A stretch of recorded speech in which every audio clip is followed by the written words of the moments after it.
India Russia இடையே வர்த்தகத்தை பெருக்க சென்னை விளாடிவாஸ்டோக் இடையே சுமார் 10,000 கிலோமீட்டர் கடல் வழித்தட திட்டம் செயல்படுத்தப்படும் என பிரதமர் மோடி அறிவித்துள்ளார். இந்தியா ரஷ்யா வருடாந்திர உச்சி மாநாட்டின் போது இந்திய மக்களின் பெட்ரோல் டீசல் தேவையை பூர்த்தி செய்ய ரஷ்யா உதவுவதாக பிரதமர் பாராட்டு தெரிவித்தார்.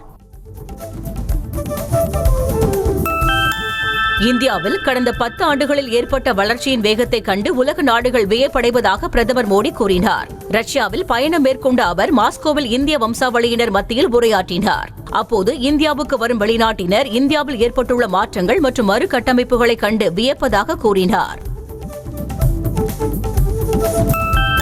ரஷ்ய அதிபர் புட்டின் மற்றும் பிரதமர் மோடிக்கு இடையேயான சந்திப்புக்கு கண்டனம் தெரிவித்துள்ள யுக்ரைன் அதிபர் ஜெலன்ஸ்கி இந்த சந்திப்பு போரை நிறுத்தும் முயற்சிக்கு பின்னடைவை ஏற்படுத்தும் என்று தெரிவித்தார். உலகின் மிகப்பெரிய ஜனநாயக நாட்டின் தலைவர் உலகின் மிகவும் மோசமான இரத்தவெறி பிடித்த கிரிமினலை மாஸ்கோவில் சந்தித்திருப்பது தமக்கு பெரிய ஏமாற்றத்தை அளிப்பதாகவும் குறிப்பிட்டுள்ளார்.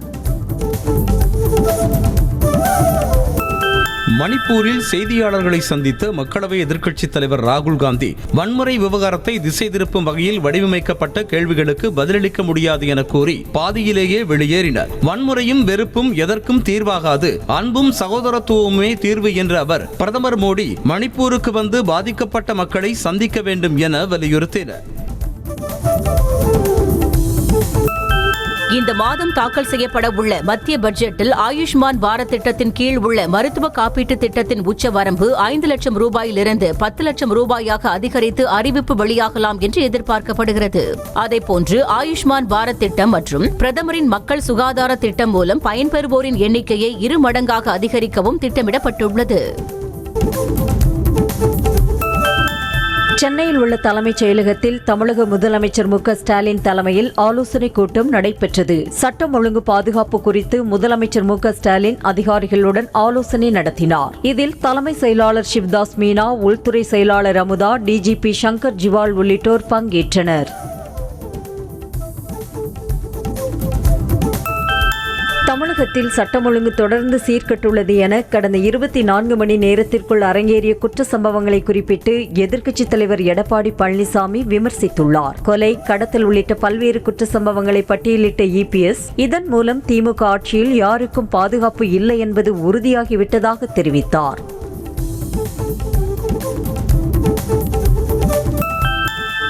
என்னடா ஐபிஎஸ் படிச்ச நீ என தமிழக பாஜக தலைவர் அண்ணாமலைக்கு தமிழக காங்கிரஸ் கமிட்டி தலைவர் செல்வ பெருந்தகை ஆவேசமாக கேள்வி எழுப்பியுள்ளார். செல்வ பெருந்தகையை முன்னாள் ரவுடி கும்பலைச் சேர்ந்தவர் என அண்ணாமலை விமர்சித்திருந்த நிலையில் தன்னை ஹிஸ்டரி சீட்டர் என சொல்லும் அண்ணாமலையால் அதை நிரூபிக்க முடியுமா எனவும் செல்வ பெருந்தகை வினவியுள்ளார். தமிழ்நாடு காங்கிரஸ் கமிட்டி தலைவர் செல்வ பெருந்தகை குண்டாசில் கைது செய்யப்பட்டவர் என தமிழக பாஜக தலைவர் அண்ணாமலை தெரிவித்திருக்கிறார். குண்டாசில் கைதானவரை ரவுடி என்றுதான் கூற முடியும் என கூறிய அண்ணாமலை, ஆடிட்டர் பாண்டியன் கொலை வழக்கில் செல்வ பெருந்தகை முக்கிய குற்றவாளி என்றார்.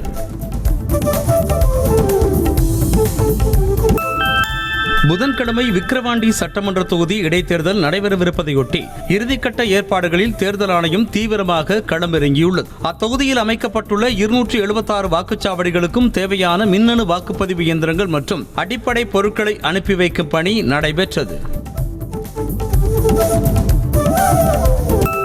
விழுப்புரம் ஆட்சியர் அலுவலகத்தில் இருந்து மின்னணு வாக்குப்பதிவு இயந்திரங்களை எடுத்து செல்ல தனியார் வாகன ஓட்டுநர்கள் மறுப்பு தெரிவித்ததால் அங்கு சிறிது நேரம் பரபரப்பு ஏற்பட்டது. இயந்திரங்களை எடுத்து செல்வதற்காக மட்டுமல்ல, உணவுக்கு கூட தேர்தல் ஆணையம் தரப்பில் பணம் வழங்கப்படவில்லை என ஓட்டுநர்கள் குற்றம் சாட்டினர்.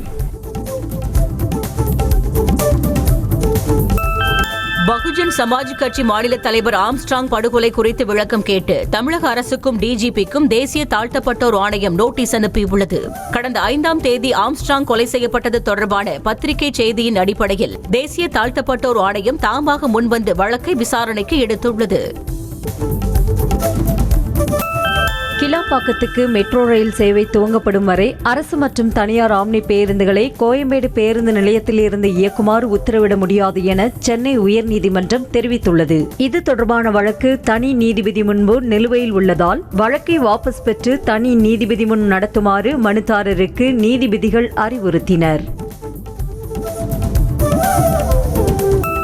முன்னாள் அமைச்சர் செந்தில் பாலாஜி ஜாமீன் கோரிய மனு உச்சநீதிமன்றத்தில் புதன்கிழமை மீண்டும் விசாரணைக்கு வருகிறது. சட்டவிரோத பணப்பரிமாற்ற தடை சட்டத்தில் அமலாக்கத்துறையால் கைது செய்யப்பட்டுள்ள செந்தில் பாலாஜி தனக்கு ஜாமீன் கோரி தாக்கல் செய்த மனு நீதிபதி அபய் எஸ் ஓஹா அமர்வில் புதன்கிழமை விசாரணைக்கு வருகிறது.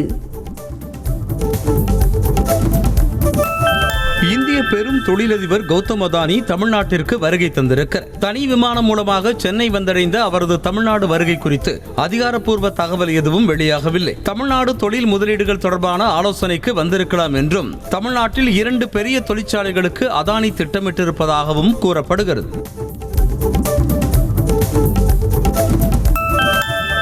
சென்னை அண்ணா சாலையில் தேனாம்பேட்டை முதல் சைதாப்பேட்டை வரையில் புதிய இரும்பு மேம்பால பாதை அமைக்கும் பணிக்காக அமைக்கப்பட்டுள்ள பேரிகார்டுகளால் கடும் போக்குவரத்து நெரிசல் ஏற்பட்டது. இரும்பு பாலம் அமைக்கும் பணி கிடப்பில் போடப்பட்டுள்ளதே போக்குவரத்து நெரிசலுக்கு காரணம் என வாகன ஓட்டிகள் குற்றம் சாட்டுகின்றனர். காஞ்சிபுரம் திமுக மேயர் மகாலட்சுமிக்கு எதிராக திமுக கவுன்சிலர்கள் நம்பிக்கையில்லா தீர்மானம் கொண்டு வந்துள்ளனர். மேயரை மாற்றக் கோரியும் நம்பிக்கையில்லா தீர்மானத்தை கொண்டுவர கோரியும் திமுக மற்றும் பிற கட்சிகளைச் சேர்ந்த 33 கவுன்சிலர்கள் மாவட்ட ஆட்சியரிடம் மனு அளித்தனர். இந்த சூழலில் மேயருக்கு எதிரான நம்பிக்கையில்லா தீர்மானத்தின் மீது வரும் 29ஆம் தேதி வாக்கெடுப்பு நடைபெறும் என அறிவிக்கப்பட்டுள்ளது. சென்னை தண்டையார்பேட்டை பகுதியில் இயங்கும் மத்திய அரசுக்கு சொந்தமான IOCL நிறுவனம் சிறிய பிரச்சனை என்றாலும் ஒப்பந்தத்தை ரத்து செய்வதாக கூறி அந்நிறுவனத்திற்கு ஆயில் கொண்டு சென்று சேர்க்கும் டேங்கர் லாரி உரிமையாளர்கள் புதன்கிழமை ஒருநாள் வேலை நிறுத்தத்தில் ஈடுபட உள்ளனர். இதனால் காஞ்சிபுரம், திருவண்ணாமலை உள்ளிட்ட மாவட்டங்களில் பெட்ரோல், டீசலுக்கு தட்டுப்பாடு ஏற்படும் அபாயம் உருவாகியுள்ளது. சென்னை பச்சையப்பன் கல்லூரி மாணவர்கள் ரூட் தள விவகாரம் தொடர்பாக நடு ரோட்டில் பட்டாசுகளை வெடித்தும் கும்பலாக அரசு பேருந்து மீது ஏறியும் அராஜகத்தில் ஈடுபட்ட வீடியோ வெளியாகி அதிர்ச்சியை ஏற்படுத்தியுள்ளது. இதனால் அப்பகுதியில் போக்குவரத்து பாதிக்கப்பட்டு பொதுமக்கள் கடும் சிரமத்திற்கு ஆளாகினர்.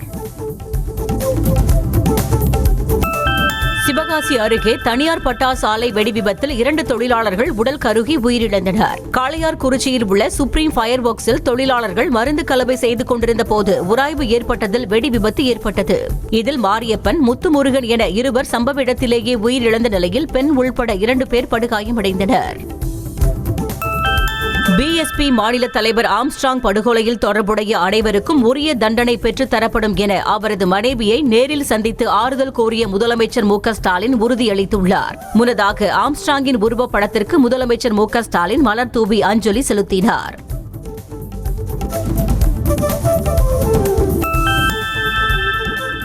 வெளிமாநில பதிவெண் கொண்ட ஆம்னி பேருந்துகளை தமிழகத்தில் இயக்க அனுமதி கோரிய ரீட் மனுக்கள் மீது பதிலளிக்க தமிழக அரசுக்கு உச்சநீதிமன்றம் உத்தரவிட்டுள்ளது.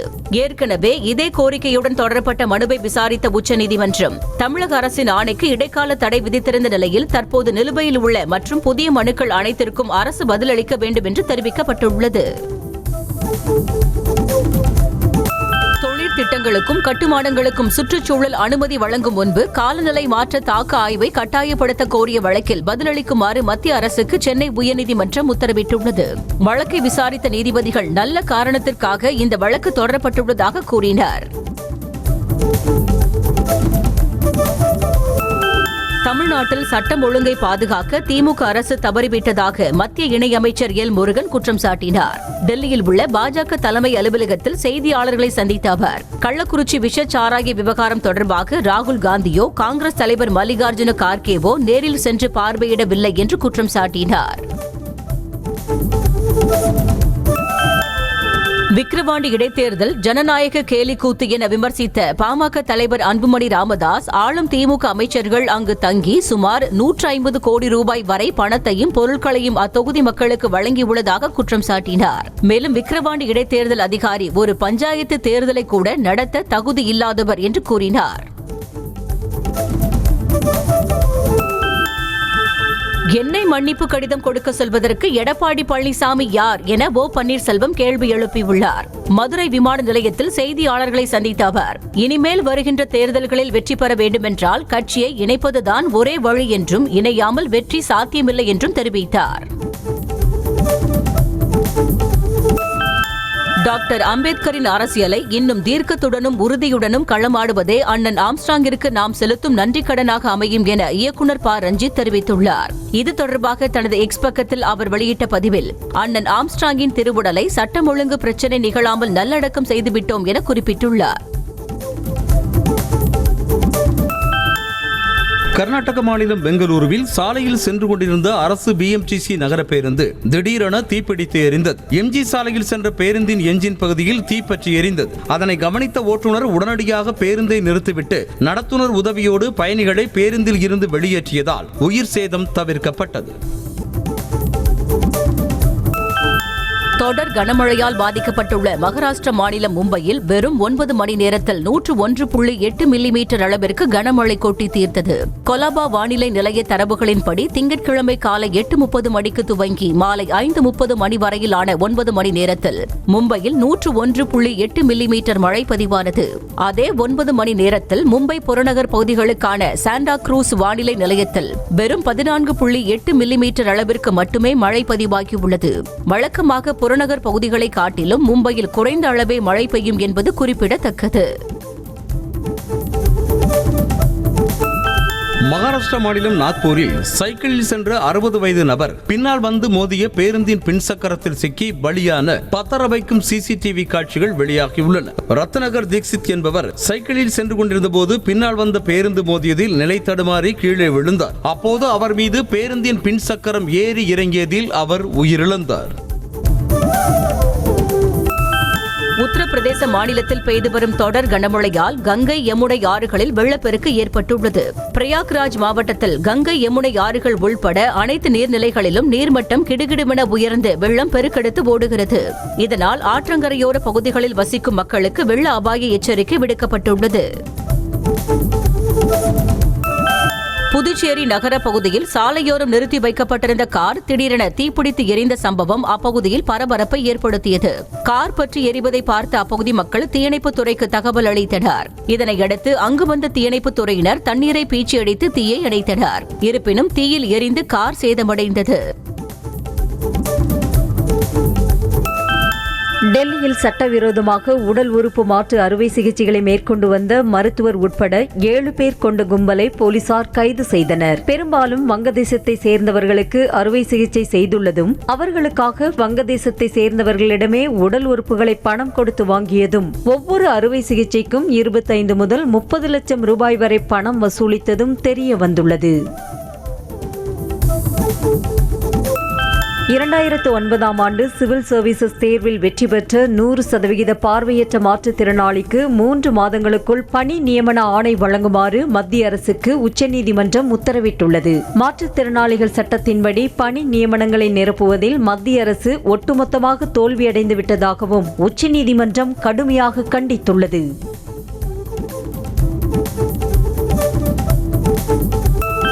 உத்தரப்பிரதேச மாநிலம் மீரட்டில் புர்கா அணிந்து சென்ற இளம் பெண்ணுக்கு பட்டப்பகலில் பாலியல் தொல்லை கொடுத்தவனை போலீசார் கைது செய்தனர். மீரட்டில் புர்கா அணிந்து சென்ற இளம் பெண்ணை பின்தொடர்ந்து சென்று பாலியல் சீண்டலில் ஈடுபட்டான். இதுகுறித்த CCTV காட்சிகளின் அடிப்படையில் பாலியல் அத்துமீறலில் ஈடுபட்ட 45 வயதான விஷால் தாக்கூரை போலீசார் கைது செய்தனர்.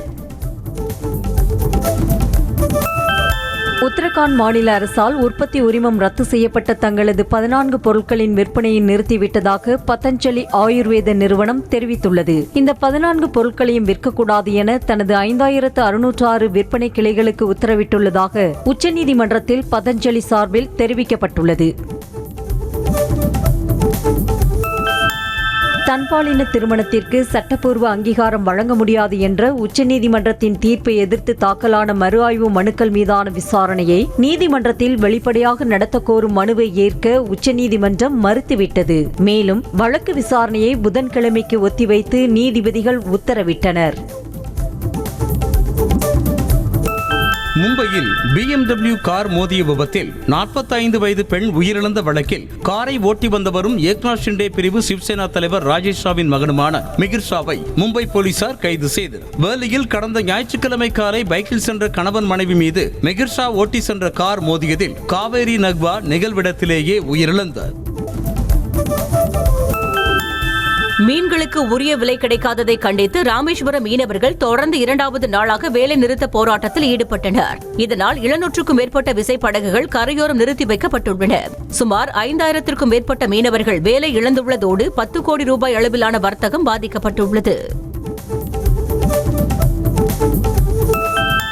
மதுரையில் பைக் ரேசிங், ரேஷ் டிரைவிங், வீலிங் போன்ற சாகசத்தில் ஈடுபடுவோரை கட்டுப்படுத்த மாநகர காவல்துறையினர் புதிய முயற்சியை கையில் எடுத்துள்ளனர். சாகசத்தில் ஈடுபடுவோரின் இருசக்கர வாகன எண்ணுடன் புகைப்படமோ அல்லது வீடியோவோ எடுத்து 8300021100 என்கிற எண்ணிற்கு அனுப்பினால் அவர்கள் மீது உரிய நடவடிக்கை எடுக்கப்படும் என போலீசார் அறிவித்துள்ளனர். திண்டுக்கல் மாவட்டம் மேடச்சந்தூரில் இருசக்கர வாகனத்தில் சென்றவர் மீது ஆம்னி பேருந்தில் சென்ற பயணி பான்பராக்கை துப்பியதால் ஆத்திரமடைந்த இளைஞர் நண்பர்களுடன் சேர்ந்து பேருந்தை வழிமறித்து ரகளையில் ஈடுபட்டார். பேருந்தை விரட்டி பிடித்து ஆத்துமேடு ஜங்ஷனில் வைத்து வழிமறித்த கும்பல் பான்பராக்கை துப்பியது யார் என கேட்டு தகராறு செய்தனர். தூத்துக்குடி மாவட்டம் காயல்பட்டினத்தில் கஞ்சா விற்பனை தொடர்பாக தனிப்படை போலீசார் சோதனை நடத்துவதற்கு எதிர்ப்பு தெரிவித்து அங்கிருந்த நபர் தனது கழுத்தில் கத்தியை வைத்துக் கொண்டு தற்கொலை மிரட்டல் விடுத்ததால் பரபரப்பு ஏற்பட்டது. பின்னர் மிரட்டல் விடுத்த ஜெயினுல் ஆப்தீன் என்ற ஜெயலானியை மடக்கி பிடித்து போலீசார் கைது செய்தனர். கோவை ஒண்டிப்புதூர் அருகே மனைவி மற்றும் 2 மகள்களை தண்ணீர் தொட்டிக்குள் மூழ்கடித்துக் கொன்ற கொட்டூரனை போலீசார் கைது செய்தனர். நெசவாளர் காலனி எம்ஜிஆர் நகரைச் சேர்ந்த தங்கராஜ் மது பாட்டில் வாங்க பணம் கேட்டு மனைவியிடம் தகராறு செய்ததாகவும் பணம் கிடைக்காத ஆத்திரத்தில் மனைவியையும் 2 மகள்களையும் தண்ணீர் தொட்டிக்குள் தள்ளிவிட்டு பின்னர் தொட்டியை மூடி கொலை செய்ததும் விசாரணையில் தெரிய வந்திருக்கிறது.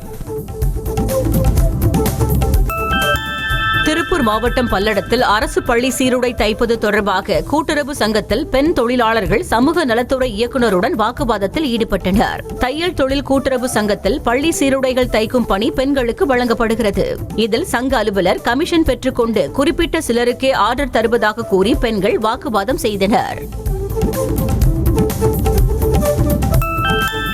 சென்னை அடுத்த ஆவடியில் கஞ்சா விற்ற பணத்தை பிரிப்பதில் ஏற்பட்ட தகராறில் இளைஞரை கொலை செய்த 7 பேரை போலீசார் கைது செய்தனர். மண்ணூர்பேட்டை பெருமாள் கோவில் தெரு பகுதியைச் சேர்ந்த ராஜமொய்தீனுக்கும் கார்த்திகேயன் என்பவருக்கும் இடையே கஞ்சா விற்ற பணத்தை பிரிப்பதில் தகராறு ஏற்பட்டுள்ளது. இதில் கார்த்திகேயன் தனது கூட்டாளிகளோடு சேர்ந்து ராஜமொய்தீனை பட்டா கத்தியால் வெட்டி கொலை செய்ததாக போலீசார் தெரிவித்துள்ளனர். மதுரை அருகே இளைஞர் ஒருவர் ஓடும் பேருந்தின் முன்பக்க கண்ணாடியை உடைத்து வெறி செயலில் ஈடுபட்டார். சிவகங்கையில் இருந்து சென்ற அரசு பேருந்தில் ஆபத்தான முறையில் படிக்கட்டில் பயணம் செய்த இளைஞரை உசிலம்பட்டியில் வைத்து பேருந்து நடத்துனர் கீழே இறக்கிவிட்டார். அந்த ஆத்திரத்தில் இருசக்கர வாகனத்தில் பின்தொடர்ந்து சென்று பேருந்தின் மீது கற்களை வீசி தாக்கினார். நாமக்கல் மாவட்டத்தில் ஒரே நாளில் 180 போலீசாரை இடமாற்றம் செய்து SP ராஜேஷ் கண்ணன் உத்தரவிட்டுள்ளார். ஒரே காவல் நிலையத்தில் 3 ஆண்டுகள் பணியாற்றி வந்த SI விருப்ப இடமாறுதல் கோரிய மற்றும் புகாருக்கு உள்ளான காவலர்கள் என 33 சிறப்பு SI, 36 ஏட்டு, 18 பெண் போலீசார், 13 தனிப்பிரிவு போலீசார் உட்பட 180 பேர் இடமாற்றம் செய்யப்பட்டுள்ளனர். தூத்துக்குடி மாவட்டம் எட்டயபுரம் அருகே பாலத்தின் மீது வேன் மோதிய விபத்தில் 14 பேர் காயமடைந்தனர். மதுரை மாவட்டம் தமிழன் தெருவைச் சேர்ந்த ஈஸ்வரன் உறவினர்களுடன் தூத்துக்குடி மாவட்டத்தில் உள்ள பத்ரகாளியம்மன் கோவிலுக்கு வேனில் சென்றார். அப்போது திடீரென நிலை தடுமாறிய வேன் பாலத்தின் மீது மோதி பள்ளத்தில் இறங்கி நின்றது. ஈரோடு மாநகராட்சிக்குட்பட்ட KNK சாலை ரங்கா வீதியில் கழிவுநீர் கால்வாயில் ஏற்பட்ட அடைப்பினை சீரமைப்பதற்காக தோண்டப்பட்ட குழி மூடப்படாததால் வாகன ஓட்டிகள் கடும் அவதிக்கு உள்ளாகி வருகின்றனர். பணி முடிந்து 1 மாதத்திற்கு மேலாகியும் மாநகராட்சி நிர்வாகம் குழியை மூடாமல் வைத்திருப்பதாக பொதுமக்கள் குற்றம் சாட்டுகின்றனர். கேரள மாநிலம் கோழிக்கோடு அருகே மலைப்பாதையில் சென்று கொண்டிருந்த கார் திடீரென தீப்பற்றி எரிந்ததால் பரபரப்பு ஏற்பட்டது. தாமரைச்சேரி தேசிய நெடுஞ்சாலை மலைப்பாதையில் சென்ற கார் 8வது கொண்டைபூசி வளைவில் இருந்து 9வது கொண்டைபூசி வளைவிற்கு கார் திரும்பும் போது கார் தீப்பற்றி எரிந்த நிலையில் நல்வாய்ப்பாக காரில் பயணித்த இருவரும் உயிர் தப்பினர். விருதுநகர் அருகே நிலத்தை அளவீடு செய்ய 25,000 ரூபாய் லஞ்சம் வாங்கிய கிராம நிர்வாக அலுவலரையும் உடந்தையாக இருந்ததாக அவரது நண்பரையும் போலீசார் கைது செய்தனர். லஞ்ச ஒழிப்புத்துறை போலீசாரின் அறிவுறுத்தலின் பேரில் விவசாயி நக்கீரன் ரசாயனம் தடவிய ரூபாய் நோட்டுகளை VAO செல்வராஜிடம் வழங்கினார். அப்போது அங்கு மறைந்திருந்த போலீசார் VAO மற்றும் அவருக்கு உதவிய மோகன்தாஸை கைது செய்தனர். செங்கல்பட்டு அருகே பெற்ற தாயால் கடத்தப்பட்ட பள்ளி மாணவர்கள் 2 போலீசார் ராணிப்பேட்டையில் கண்டுபிடித்து மீட்டனர். ஒள்ளலூர் பகுதியைச் சேர்ந்த வேலவன் மனைவி ஆர்த்தியை பிரிந்து தனது குழந்தைகளான ரட்சிதா மற்றும் நித்தியுடன் வாழ்ந்து வரும் நிலையில் ஆர்த்தி தனது காதலன் கோகுல் ராஜுடன் இணைந்து பிள்ளைகளை கடத்திச் சென்றது தெரியவந்தது. நீலகிரி மாவட்டம் உதகை தினசரி சந்தையில் உள்ள 10க்கும் மேற்பட்ட கடைகளின் கல்லாவை உடைத்து பணத்தை திருடிச் சென்ற மர்ம நபர்களை போலீசார் தேடி வருகின்றனர். கடந்த சில நாட்களுக்கு முன்பும் இச்சந்தையில் மர்ம நபர்கள் கைவரிசை காட்டிய நிலையில் தொடர் திருட்டு சம்பவங்களால் வியாபாரிகள் அதிர்ச்சியடைந்துள்ளனர். திருப்பத்தூர் மாவட்டம் ஆம்பூரில் தனியார் லாரி சர்வீஸ் அலுவலகத்தில் இரும்பு ஷட்டர் விழுந்ததில் லாரி ஓட்டுநர் பலியான சம்பவத்தின் நெஞ்சை பதற வைக்கும் CCTV காட்சி வெளியாகியுள்ளது. MAR என்ற தனியார் லாரி சர்வீஸ் அலுவலகத்தில் ஓட்டுநராக பணியாற்றி வந்த ஹேம்நாத் மீது எதிர்பாராத விதமாக இரும்பு ஷட்டர் விழுந்தது. இதில் அவரது தலையில் பலத்த காயம் ஏற்பட்டு உயிரிழந்தார். ராணிப்பேட்டை மாவட்டத்தில் பெய்த கனமழை காரணமாக 500க்கும் மேற்பட்ட ஏக்கரில் அறுவடைக்கு தயாராக இருந்த நெற்பயிர்கள் நீரில் மூழ்கி சேதமடைந்தன. கடந்த 2 நாட்களில் மட்டும் 10 சென்டிமீட்டர் அளவு மழை பதிவான நிலையில் பயிர்கள் பாதிப்படைந்ததால் பெரும் நஷ்டத்தை சந்தித்திருக்கும் விவசாயிகள் தங்களுக்கு இழப்பீடு வழங்க வேண்டும் என அரசுக்கு கோரிக்கை விடுத்துள்ளனர். தென்காசி மாவட்டம் செங்கோட்டை அருகே வைக்கோல் ஏற்றி சென்ற கேரள பதிவு எண் கொண்ட லாரி மோதியதில் காலாங்கரை பகுதியில் இருந்த பேருந்து நிறுத்தம் முற்றிலும் சேதமடைந்தது. இரவு நேரத்தில் நடைபெற்ற இந்த விபத்தில் பேருந்து நிறுத்தத்தை சேதப்படுத்திவிட்டு லாரி ஓட்டுநர் அங்கிருந்து நிற்காமல் சென்ற நிலையில் சற்று தொலைவில் லாரியை மடக்கி பிடித்த போலீசார் விசாரணை மேற்கொண்டு வருகின்றனர். வேலூர் மாவட்டத்தில் கடனாக கொடுத்த 1 கோடி ரூபாயை திருப்பித் தராமல் ஏமாற்றிய விரக்தியில் ஒருவர் தற்கொலை செய்து கொண்டார். சத்துவாச்சாரியைச் சேர்ந்த முகிலன் ஜெகதீசன் என்பவருக்கு 1 கோடி ரூபாய் கடன் கொடுத்ததாகவும் ஆனால் அவர் பணத்தை திருப்பித் தராமல் ஏமாற்றியதாகவும் தனது பெற்றோர், மனைவி, நண்பர்கள் என 12 பேருக்கு கடிதம் எழுதி வைத்துவிட்டு தூக்கிட்டு தற்கொலை செய்து கொண்டார். திருவள்ளூர் மாவட்டம் திருத்தணி அருகே கிராம சாலையை தனக்கு சொந்தமானதாக கூறி பெண் ஒருவர் கற்கள் நட்டு கம்பி வேலி அமைத்த சம்பவம் பரபரப்பை ஏற்படுத்தியுள்ளது. அப்பகுதியைச் சேர்ந்த உமா சாலையில் கம்பி வலை போட்டு அடைத்ததால் பொதுமக்கள் அவ்வழியே கடக்க முடியாத நிலை ஏற்பட்டது. தகவல் அறிந்து வந்த வட்டாட்சியர் மற்றும் போலீசார் சாலையை மறித்து போடப்பட்ட கற்களையும் கம்பி வேலிகளையும் அகற்றினர். நீலகிரி மாவட்டம் கூடலூர் அருகே அனுமதி இல்லாமல் செயல்பட்டு வந்த மனநல காப்பகத்திற்கு வருவாய்த்துறையினர் சீல் வைத்தனர். லவ் சேரிட்டபிள் என்ற மனநல காப்பகத்தில் 20க்கும் மேற்பட்டோர் மர்மமான முறையில் உயிரிழந்ததாக கூறப்படும் நிலையில் அதிகாரிகள் அங்கு ஆய்வு செய்தனர். அப்போது அங்கிருந்த 13 பேரை மீட்டதோடு காப்பகத்தை பூட்டி சீல் வைத்தனர். திருவண்ணாமலை மாவட்டம் ஆரணி அருகே அரசு பேருந்து நிற்காமல் சென்றதால் ஆத்திரமடைந்த அப்பகுதி இளைஞர்கள் பேருந்தை வழிமறித்து வாக்குவாதத்தில் ஈடுபட்டனர். அடையப்புலம் வழியாக ஆரணிக்கு செல்ல பிற்பகலில் 2 பேருந்துகள் இயக்கப்படும் நிலையில் 1 பேருந்து மட்டும் இயக்கப்பட்டது. இதனால் பேருந்தில் கூட்ட நெரிசல் அதிகமானதால் பேருந்து நிற்காமல் சென்றதாக கூறப்படுகிறது. அமெரிக்காவின் பிரபல பார்க்கின்சன்ஸ் நோய் நிபுணர் கெவின் கெனால் கடந்த 8 மாதங்களில் 8 முறை வெள்ளை மாளிகைக்கு வந்து சென்றிருப்பதாக வெளியான தகவல் அதிபர் ஜோ பைடனின் உடல்நிலை குறித்த பல்வேறு யூகங்களுக்கு வழிவகுத்துள்ளது. அதிபர் பைடனின் மருத்துவ குழுவினருக்கு அவர் தொடர்ந்து ஆலோசனை வழங்கி வருவதாகவும் கூறப்படுகிறது. இந்திய கிரிக்கெட் அணியில் இருந்து விடைபெற்ற ராகுல் டிராவிடை தங்களுடைய அணியின் ஆலோசகராக நியமிக்க கொல்கத்தா அணி நிர்வாகம் அணுகியிருப்பதாக தகவல் வெளியாகியுள்ளது. NCA இயக்குனர் அண்டர்-19 மற்றும் இந்தியா A ஆகிய அணிகளின் பயிற்சியாளராக செயல்பட்ட ராகுல் டிராவிட் 2024 T20 உலகக்கோப்பையை வென்ற அனுபவத்தை பெற்றிருக்கிறார். எனவே ராகுல் டிராவிடை ஆலோசகராக நியமிக்க அந்த அணி நிர்வாகம் விரும்புவதாக கூறப்படுகிறது.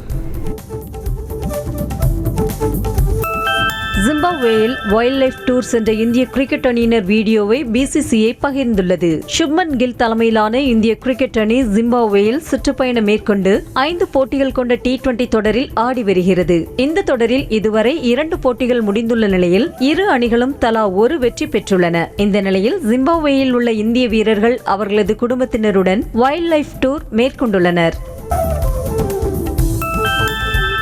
இந்திய அணியின் புதிய தலைமை பயிற்சியாளராக கௌதம் கம்பீர் நியமனம் செய்யப்பட்டிருக்கிறார். இந்திய அணியின் தலைமை பயிற்சியாளராக இருந்த ராகுல் டிராவிடின் பதவிக்காலம் T20 உலகக்கோப்பையோடு முடிவடைந்த நிலையில் புதிய தலைமை பயிற்சியாளராக முன்னாள் வீரர் கம்பீரை BCCI செயலாளர் ஜெய்ஷா நியமித்திருக்கிறார். ஜூன் மாதத்திற்கான ICC சிறந்த வீரர் விருதை இந்தியாவின் வேகப்பந்து வீச்சாளர் ஜஸ்பிரிட் பும்ரா தட்டி சென்றார். தென்னாப்பிரிக்காவை வீழ்த்தி T20 உலகக்கோப்பையை இந்திய அணி வென்ற நிலையில் T20 தொடர் முழுவதும் சிறப்பாக செயல்பட்ட ஜஸ்பிரிட் பும்ராவுக்கு தொடர் நாயகன் விருது வழங்கப்பட்டது. அதன் அடிப்படையிலேயே ICCயின் ஜூன் மாதத்துக்கான சிறந்த வீரருக்கான விருதினை ஜஸ்பிரிட் பும்ரா வென்றுள்ளார். யூரோகோப்பை கால்பந்தின் அரையிறுதிப் போட்டி ஜூலை 10ஆம் தேதி தொடங்குகிறது. ஸ்பெயின், பிரான்ஸ், நெதர்லாந்து மற்றும் இங்கிலாந்து அணிகள் அரையிறுதி சுற்றுக்கு முன்னேறியிருக்கின்றன. இந்த நிலையில் புதன்கிழமை மோதும் அரையிறுதி சுற்றின் முதல் போட்டியில் ஸ்பெயின் மற்றும் பிரான்ஸ் அணிகள் மோதுகின்றன. பாரிஸ் ஒலிம்பிக் தொடக்க விழாவில் தேசிய கொடியை ஏந்தி செல்லும் வீரர்களின் பட்டியல் வெளியாகியுள்ளது. 33வது ஒலிம்பிக் திருவிழா பிரான்ஸ் தலைநகர் பாரிஸில் வரும் 26ஆம் தேதி முதல் ஆகஸ்ட் 11ஆம் தேதி வரை நடைபெறவுள்ளது. இந்த நிலையில் நடைபெறும் தொடக்க விழா அணிவகுப்பில் இந்தியா பெண்கள் சார்பாக பேட்மிண்டன் வீராங்கனை PV சிந்துவும் ஆண்கள் சார்பில் டேபிள் டென்னிஸ் வீரர் சரத் கமலும் தேசிய கொடியை ஏந்தி செல்வார்கள் என்றும் தெரிவிக்கப்பட்டுள்ளது. 90s கிட்ஸ்களின் ஃபேவரைட் சேனலான கார்ட்டூன் நெட்வொர்க் மூடப்படுவதாக தகவல்கள் வெளியாகியுள்ளன. கடந்த வருடமும் இதே போல சேனலை மூடப்போவதாக பரவிய தகவலுக்கு கார்ட்டூன் நெட்வொர்க் சேனலை முற்றுப்புள்ளி வைத்தது. இது தொடர்பாக அதன் எக்ஸ் பக்கத்தில் நாங்கள் இன்னும் இங்கேதான் இருக்கிறோம், நாங்கள் எங்கும் செல்ல போவதில்லை, கார்ட்டூன்களாக தங்கள் இல்லங்களில் தாங்கள் எப்போதும் இருப்போம் என பதிவிட்டிருந்தது. இயக்குனர் சிகரம் பாலச்சந்தரின் பிறந்த நாளை முன்னிட்டு அவரை புகழ்ந்தும் அவருடனான தனது நினைவுகளை பகிர்ந்தும் மக்கள் நீதி மய்ய தலைவர் கமல்ஹாசன் வீடியோ வெளியிட்டுள்ளார். அதில் பேசியுள்ள கமல், பாலச்சந்தர் பற்றி தாம் பேசாத நாளே இல்லை என்றும் ஏகப்பட்ட பேரை சினிமாவில் அறிமுகப்படுத்தியவர் பாலச்சந்தர் என்றும் அவர் புகழாரம் சூட்டினார். இயக்குனர் பாலச்சந்தரை கௌரவிக்கும் விதமாக அவர் பெயர் சூட்டப்படும் சதுக்கத்தில் அவரது திருவுருவ சிலையை நிறுவ வேண்டுமென இயக்குனர் பாரதி ராஜா அரசுக்கு கோரிக்கை விடுத்துள்ளார். சென்னை ஆழ்வார்பேட்டையில் உள்ள ராஜ்கமல் பிலிம்ஸ் நிறுவனத்தில் நடைபெற்ற பாலச்சந்தரின் 94வது ஆண்டு பிறந்தநாள் விழாவில் இயக்குனர் பாரதி ராஜா பங்கேற்றார். ஹைட்ரஜன் பெராக்சைடு விவகாரத்தில் மருத்துவர் சிரியக் அபி பிலிப்ஸ் நடிகை சமந்தாவிடம் மன்னிப்பு கோரியிருக்கிறார். மாற்றுமுறை மருத்துவம் குறித்து கருத்து தெரிவித்த சமந்தாவை சிறையில் அடைக்க வேண்டும் என மருத்துவர் கடுமையாக விமர்சித்திருந்த நிலையில் அவரை காயப்படுத்துவது தனது நோக்கமில்லை எனவும் மருத்துவர் சிரியக் அபி பிலிப்ஸ் விளக்கம் அளித்திருக்கிறார். ரத்த தானம் செய்த ரசிகர்களுக்கு நடிகர் கார்த்தி விருந்தளித்து மகிழ்ச்சியை வெளிப்படுத்தினார். கடந்த மே 25ஆம் தேதி நடிகர் கார்த்தி தனது 47வது பிறந்த நாளை கொண்டாடினார். இவரது பிறந்த நாளை முன்னிட்டு தமிழ்நாடு முழுக்க ரசிகர்கள் சார்பில் ரத்த தான முகாம்கள் நடைபெற்றன. இந்த நிலையில் சென்னை டி நகரில் ரத்த தானம் செய்தவர்களை நேரில் சந்தித்த நடிகர் கார்த்தி அவர்களுக்கு சான்றிதழ் வழங்கி விருந்தளித்தார். நடிகர் யோகி பாபு அடுத்து கதாநாயகனாக நடிக்கும் திரைப்படமான கான்ஸ்டபிள் நந்தன் படத்தில் கான்ஸ்டபிளாக நடிக்கவிருக்கிறார். இப்படத்தை சங்கர் பிக்சர்ஸ் சார்பாக சங்கர் திருவண்ணாமலை இயக்குகிறார். இப்படத்தின் படப்பிடிப்பு திருவண்ணாமலை கோவிலில் ஆன்மீக சூழலில் பூஜையோடு தொடங்கியது. பிக் பாஸ் சீசன் 5 வின்னரான ராஜு ஜெயமோகன் கதாநாயகனாக அறிமுகமாகும் பன் பட்டர் ஜாம் படத்தின் ஃபர்ஸ்ட் லுக் வெளியாகியுள்ளது. இயக்குனர் ராகவ் மிர்தாத் இயக்கியிருக்கும் இந்த படத்தில் கதாநாயகிகளாக ஆத்யா பிரசாத், பவ்யா சிக்கா நடித்துள்ளனர். மேலும் சார்லி, சரண்யா பொன்வண்ணன், தேவதர்ஷினி, மைக்கேல் தங்கதுரை, விஜய் பப்பு உள்ளிட்ட பலர் முக்கிய வேடங்களில் நடித்துள்ளனர். ரஜினியுடன் வேட்டையன் படத்தில் நடித்திருக்கும் ஃபகத் ஃபாசில் கூலி படத்திலும் ரஜினியோடு இணைந்து நடிக்க உள்ளதாக தகவல் வெளியாகியிருக்கிறது. இதற்காக படக்குழுவினர் ஃபகத் ஃபாசிலிடம் பேச்சுவார்த்தை நடத்தி வருவதாக கூறப்படுகிறது. இதனால் தமிழ் சினிமாவிலும் தமிழ் ரசிகர்கள் இடையேயும் ஃபகத் ஃபாசிலுக்கு மவுசு அதிகரித்துள்ளது.